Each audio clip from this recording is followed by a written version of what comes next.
Good afternoon, YouTubers. Welcome to, at the moment, quite a sunny Scotland, but this is a bit of sun in between snow, rain, wind, and God knows whatever else has been going on for the last, seems to be the whole of February.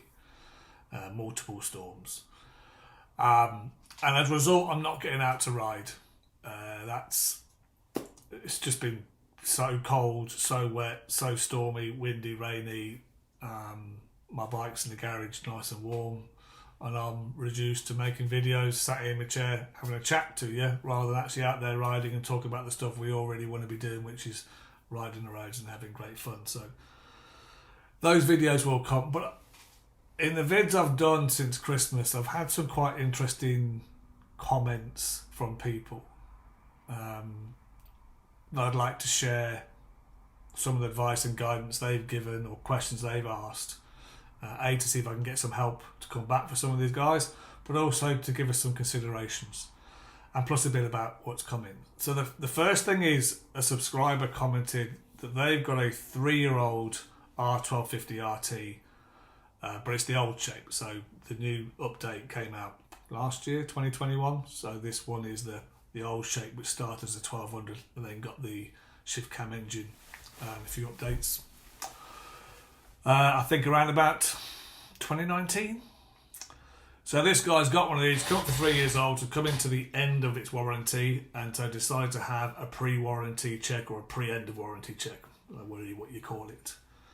And it's thrown up a couple of interesting things. First thing is the exhaust valve is sticking. It's a common problem lots of us suffer, but it's not stuck enough to get a light coming on, but it's stuck enough that it's been found during this pre-warranty or pre-end of warranty inspection. And the second thing is the final drive bearings need replacing. So this is on a bike that's less than 3 years old and less than 5,000 miles. So I think, like most BMWs, well cared for, loved, but not overly ridden or ridden hard. And the final drive bearings need replacing.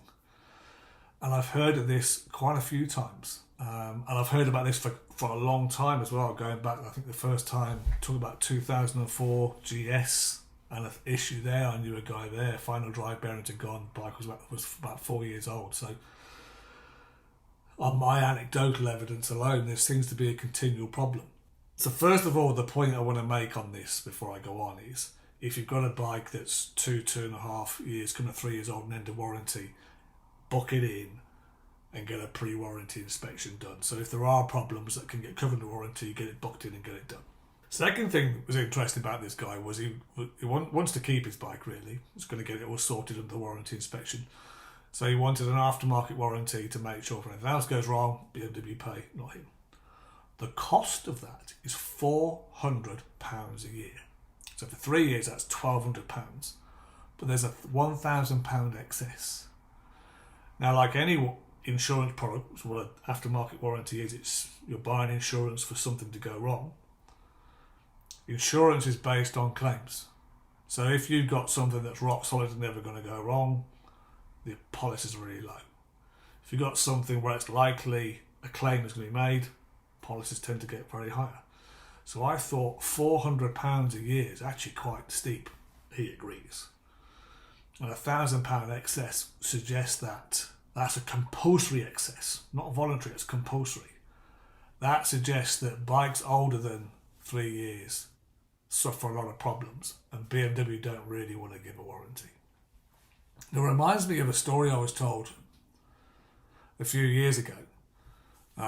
This will be around about 2015 I heard this. The BMW only build bikes for their customers.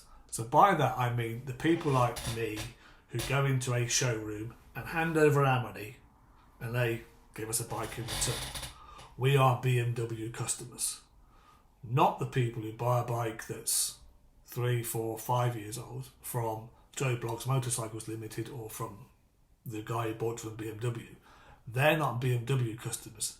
They're owners of BMW bikes, but BMW make no money out of them. And this sort of comment came from the BMW Owners Club, and was a well-discussed thing that BMW only build bikes to last for 3 years. That's the warranty period.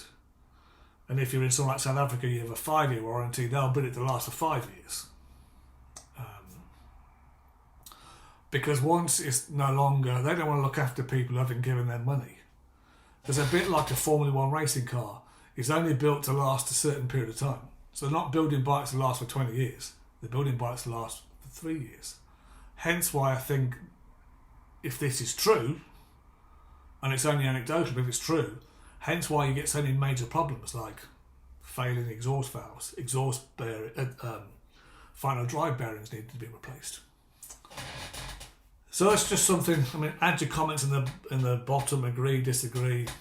It's interesting. And for one, I do not plan to keep my bike, and I've never planned to keep my bike longer than 3 years. My plan is to keep it up to 3 years, and I'm going to trade it for probably a completely different manufacturer. Not because I want to avoid BMW, but by then I want something different. So that's the first thing. Second thing is, I've had another comment from somebody who's about to get a 1250 RT. And just to be clear, although I seem to make a lot of videos about problems, I tend to because people tell me about problems and then I go out and tell you guys. But also I love my bike. I think it's brilliant. I have so much fun on it. So I want to be clear. I really like it. When people ask me now, would I recommend them? I say yes. With the caveat that look at past the videos and see problems and whatever. So if you know they're not perfect, you're not going to get mad when something goes wrong. So I want to be clear on that. If you've got a bike that's got more miles than mine has, which is 4,500, I've had a question from a guy say about to pick up a bike, and he wants to know, are there any areas of wear, where your knees might rub against the tank, when you get yourself down flat, that would be worth putting this, you get this clear coat or clear stuff on. I used to get some, clip it and put it around where the keys go, so you wouldn't get key scratches or on the yokes. But I don't have any on this bike, and I can't think where I need it, and I don't have any wear and tear or these mini scratches that dull the paint. I tend to wear jeans. I use Rocketech jeans, love them. And I also have a pair of, I think, Klim Badland trousers, which I wear them when it's cold. I've only done the minimal miles wearing them. So I don't really have, I think, enough miles to get any of these scratches. So if you've got experience of this, it'd be nice to know, and I can pass it on to those who are asking me. And then one more thing, which is got me thinking. I have ordered myself a brand new Royal Enfield Himalayan at a price of, I think, £4,500. And I'm trading in my Triumph Thruxton, and I'm getting, I think, £800 back. So I'm getting a new bike plus 800 quid. And when I've told people, I get some interesting responses. So interesting response number one is the people who think, say, you're welcome to the club. This is a big secret. No one knows about it. This is the secret happy motorcycling at a low cost. Do anything, go anywhere. And you're probably old enough now and grey enough to have a Royal Enfield. Second group of those just don't care. It's not in their radar. They're sports bike owners or whatever. Never looked at Royal Enfield, don't care about Royal Enfield, and say, really, but it's fine. Third one, as one guy said to me, and he said, make sure you tie a bag to the back. And I said, why? He said, because you can catch all the bits as they drop off. So I thought it was an interesting comment, because it's the funniest thing about perception. And when I tell people I have a BMW, who, especially those who are non-motorcyclists, they have a perception that BMW is quality, reliable, solid, German, never go wrong. And that has absolutely not been my experience.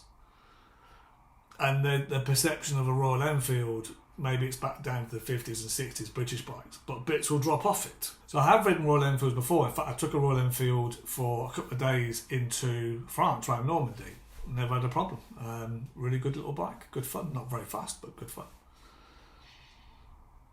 And the research I've done and hunting around, there's not a lot of YouTube videos on Himalayans, but no one talks about monumental problems. They do talk about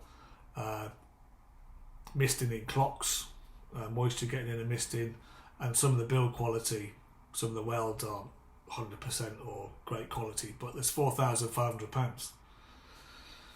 And the Himalayan does have a sat-nav system, which is a little dial on the bike, and it's linked to your phone, and it was developed with Google. So it'll be really interesting to see how that works compared to the full-on 10.4 inch screen, whatever it is, a BMW. So I'm going to be doing some comparisons, because BMW, £18,000, few problems. What will be the experience with the Royal Enfield? Much lower price point. And this is not about usability. They are different bikes and have different purposes. But in terms of reliability and quality control, I'm going to be reporting back on that. So just some interesting things, just some thoughts to share while still stuck inside and not riding. Hoping probably everybody else there to be out riding soon. And to those of you who are in California, and write to me and put on there, yes, I am jealous. I would really like to be out there riding in the sun, but once it brightens up here, and once it stops blowing the gale, and I get out riding around the Highlands again, I'm going to have great fun. So I'm looking forward to that. So take care of yourselves, enjoy the rest of your day, enjoy the rest of your month, and we'll speak soon. Bye bye.